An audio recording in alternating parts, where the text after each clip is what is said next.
Here we are today, YouTube.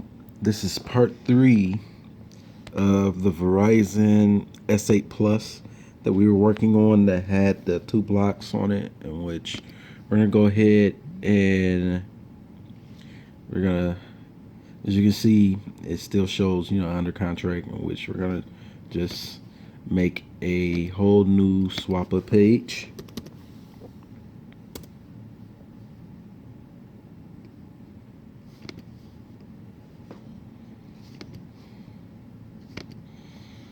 This is part 3.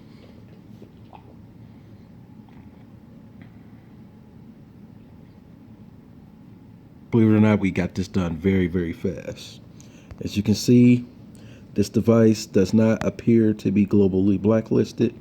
The device appears to be ready for activation.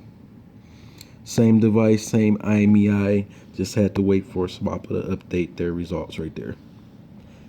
Thank you for watching. Tune in and subscribe.